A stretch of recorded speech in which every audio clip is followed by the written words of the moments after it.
토트넘과 리버풀의 경기, 토트넘의 후방 빌드업 장면부터 살펴보겠습니다. 토트넘이 골킥을 짧은 패스로 전개하자 리버풀도 높은 위치에서 팀 단위 압박을 시작했습니다. 이로 인하여 중앙 수비수 반다이크와 왼쪽 풀백 로버트슨이 전진한 상황입니다.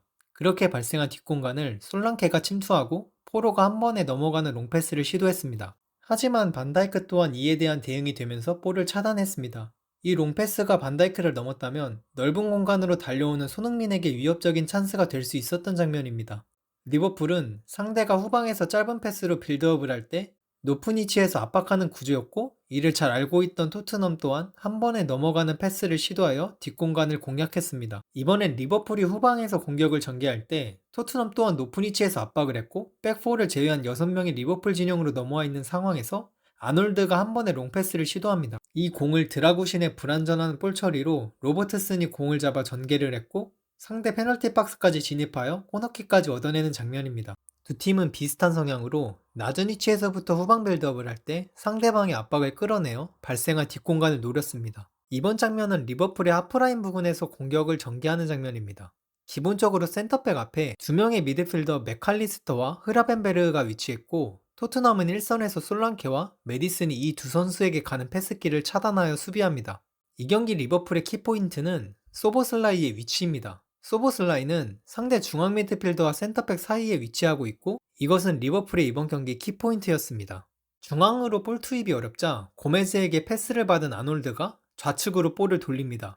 토트넘 선수들이 눌러주자 다시 중앙으로 패스를 했고, 아놀드가 측면에서 안으로 들어오자 손흥민 또한 좁히게 되었습니다. 이러면서 발생한 오른쪽 측면의 빈 공간으로 소보슬라이가 이동했고, 왼쪽 풀백 스펜스가 딸려 나왔습니다.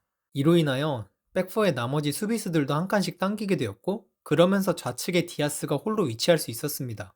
그렇게 생긴 공간으로 아놀드의 장점인 반대 대각선 롱패스가 나왔고, 학포가 좋은 위치에서 슈팅할 수 있는 찬스가 생겼습니다. 이번에 리버풀은 맥칼리스터가 내려와 센터백 둘과 함께 후방에서 빌드업 전개를 하러 내려오자 양쪽 풀백은 측면에 벌려 있습니다. 메디스는 리버풀의 이러한 대형의 고메스와 아놀드의 포지셔닝을 살피게 되었고, 이 순간 위로 올라가는 흐라벤베르의 움직임을 놓쳤습니다. 후방에서 3대1 상황이 되자 클루셉스키가 측면에서 딸려 나왔고, 리버풀의 3자 대형이 만들어졌습니다. 지금도 소보슬라이는 센터백 앞에 위치하고 있죠. 디아스는 사르와 드라구신 사이에 위치해 있습니다. 3자 패스로 풀어나온 로버트슨이 자유롭게 전개하자 사르가 커버했고, 디아스는 비스마가, 소보슬라이는 손흥민이 중앙으로 들어와 맞게 되는 장면입니다. 아까 이전 장면에서 스펜스가 아놀드에 끌려나와 수비 간격이 한 칸씩 당겨지는 것과 같은 메커니즘으로 이번엔 쿨루셉스키가 끌려나와 나머지 3명의 미드필더들이 당겨지는 상황입니다. 좌측 측면에서 전진이 어려운 학포는 로버트슨의 언더래핑으로 인하여 생긴 안쪽 공간으로 이동하여 방향 전환을 선택했습니다. 리버풀 선수들이 토트넘 미드필더진을 당김으로 인하여 아놀드가 프리하게 위치할 수 있었습니다. 조고메즈의 패스가 아놀드에게 향할 때 소보슬라이는 드라구신 앞에 1대1로 위치했고, 포로와 드라구신 사이로 디아스는 바로 침투합니다. 포로의 손을 보면 학포가 이전 장면에서 방향 전환을 할 때부터 쿨루셉스키에게 계속 수비 가담을 요구하고 있는 장면입니다. 쿨루셉스키는 이 장면에서 계속 무리하게 전방만 주시했고 수비 가담을 하지 않은 점이 아쉬웠습니다. 만약 쿨루셉스키가 측면에서 수비를 해줬다면 포로가 더 안으로 좁힐 수 있었고, 저 간격을 쉽게 내주진 않았을 겁니다. 그리고 프리한 아놀드에게 볼이 갈 때 손흥민이 압박 타이밍을 빠르게 가져가지 못한 것 또한 아쉬웠습니다. 아놀드의 좋은 크로스가 디아스의 머리로 정확하게 배달됐고, 이를 마무리하여 선제골을 넣은 장면입니다. 지금 보면 이 사이로 3명이 침투하는데 토트넘 중앙 미드필더 둘 다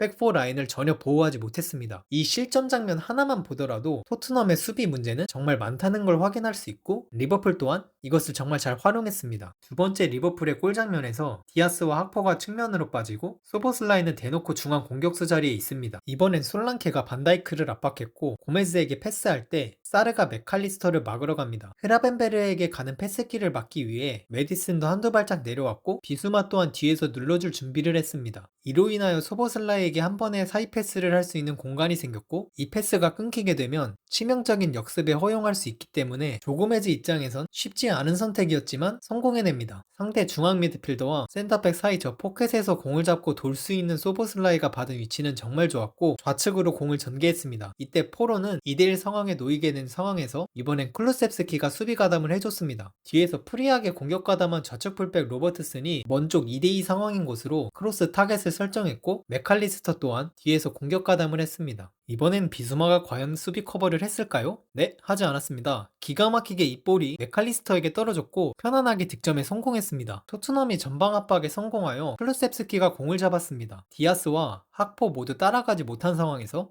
포로는 우측 사이드 빈 공간으로 침투하는데요. 이때 쿨루셉스키에게 옵션은 두 가지입니다. 다이렉트하게 패스를 하거나 툭 치면서 상대의 압박을 벗기는 것입니다. 멈춘 장면으로 봐서 그렇지 선수가 보는 시야에선 정말 타이트한 순간일 겁니다. 그 속에서 쿨루셉스키는 압박을 벗겨내는 걸 선택했고 로버트스는 측면을 내주고 쿨루셉스키에게 도전적인 태클을 하는 것을 선택했습니다. 결과는 로버트슨의 승리였고 학포에게 패스하여 공격 전개를 합니다. 디아스와 패스를 주고받으며 오프사이드 트랩을 깬 학포가 크로스를 올렸고 우당탕 상황 이후 살라가 밀어넣으며 네 번째 골을 완성시켰습니다. 이 경기로 살라는 리그 첫 10-10을 달성한 선수가 되었고 16경기에 15골로 득점 단독 선두에 올랐습니다. 리버풀은 토트넘을 6대3으로 이기며 2위와의 승점을 더 벌렸습니다. 다음 경기 토트넘은 노팅엄 원정길을 떠나고 리버풀은 레스터를 홈으로 불러들인다는 소식 전해드리면서 사우스볼 마치겠습니다. 시청해주셔서 감사합니다.